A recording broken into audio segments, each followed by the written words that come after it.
Growing up, people will tell you how important creativity is. Yes, it is important, but it's not always a good thing. Take, for example, Herdy Gerdy, a 2002 PlayStation 2 game developed by Core Design and published by Eidos Interactive. This is a game with unique art directions, surreal characters, haunting music, and a gameplay gimmick that will make you scratch your scalp down to the skull. Herdy Gerdy follows young Gerdy, a herder in training who goes on a grand quest to the island's annual herding tournament in place of his father, who has been placed into a coma by the reigning champion. Go ahead, laugh. It's a ridiculous plot, made even worse by the fact that the winner of the tournament gets a magical acorn that pretty much puts its owner in charge of the whole island. The most unbelievable part about all of this, the game plays it straight the whole time. First, I'll break down the herding mechanic.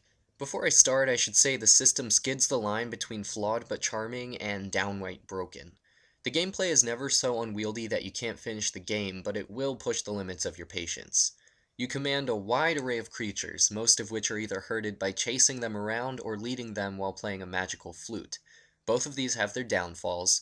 Chasing small creatures inevitably leads to them banking right or left because of the smallest nudge on the analog stick, and there's always that one little guy that gets caught outside the flock that runs straight to its death. Leading creatures works better because they fall in line, but that doesn't stop them from getting stuck when you go around corners. Each species has its own quirks. Some swim, some sink. Some will be attracted when you blow a horn, some will dart away like that guy who just noticed a traveling salesman was walking his way. The other notable species is the Gromp subculture. These are the big pink bears that will chase after you and any animals you herd to try and eat them. You have to guide them to their own pens while diverting them away from other creatures. Each species' individual quirks does encourage some strategic thinking on the part of the player. Some. I thought the best levels were lumped in the middle of the game, where they played with some multi-tiered levels that offered a few different approaches. Unfortunately, towards the end of the game, they introduced another mechanic that made it absolutely mandatory to play by their pre-established rules.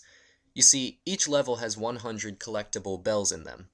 They don't initially serve much purpose. They're optional. You pick them up, and if you get all of them, you get a bigger bell. Take the bigger bell to a guy in a hub village, and he unlocks some extras on the menu. Later, however, you have to collect the bells to unlock special switches in the levels. Hitting these switches unlocks new areas in the levels. It sounds like a good idea, but the developers just use it as a way to limit the player's freedom and force them down one distinct path. Let's just say that although the game is flawed, I had a reasonable time enjoying it until the switches were introduced. None of this is helped by the inconsistencies that might as well be bolded, italicized, and underlined. From what we see in the game, pretty much the entire world is run on herding insubstantial creatures, and yet we only see a small handful of herders in the whole game. For instance, ancient temples, food ingredients, and skeletal remains are all somehow linked to animal pens throughout the levels. Travel is seemingly impossible without herding. Moving between areas is only possible by herding enough animals to appease gypsies. Once you've herded enough animals, the gypsies agree to take you to the next level just so they can go back and release all the creatures again, because fuck you.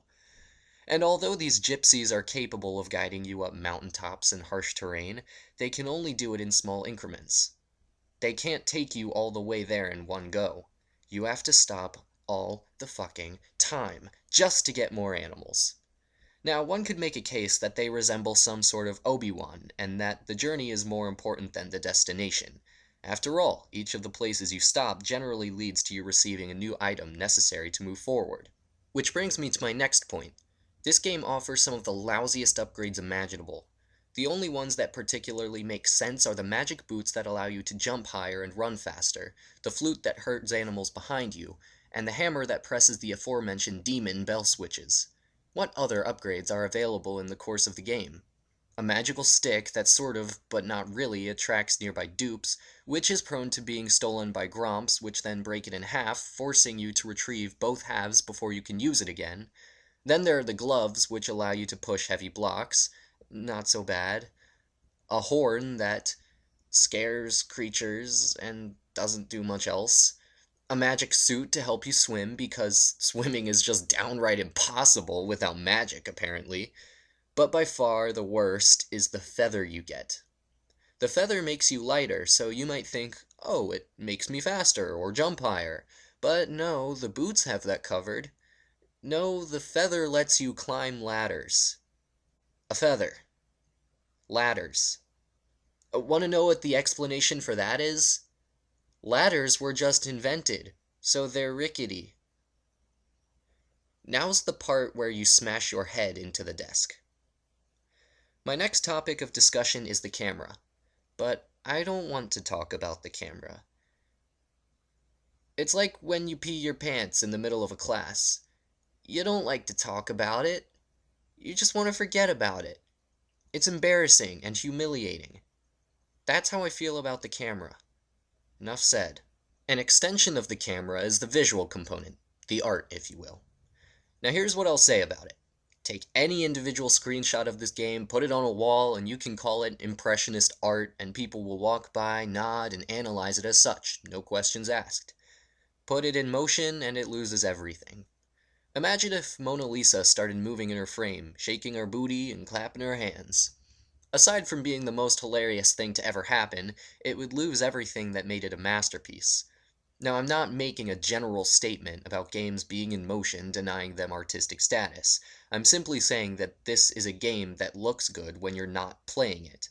Everything seems to have been carefully chosen and colored, and deserves a golf clap for that much, but it seems as if the developer's artistic integrity won out over the game's accessibility. For God's sake, some of the lighting in this game is just hideous. The next aspect to discuss is the sound. Voice acting, terrible. Creatures' sound cues to let you know which animals are nearby, good. Music, so-so. It's hard to form an opinion on the music. It's catchy, yes, but it's often little more than a 15-second loop repeated throughout a whole level, which can last up to 30 minutes. And then those same tracks are used again in later levels. It is a nice touch that the tune that plays while you have the flute out adjusts to the theme of the level you're in, but beyond that, I wasn't particularly impressed. Despite my laundry list of complaints, it does have a charming cast of characters, an interesting aesthetic, and the gameplay at least starts well and goes through enough shifts along the way to keep you from getting bored. I didn't have a very good final impression of Herdy Gerdy, but I can't say that I regret playing it.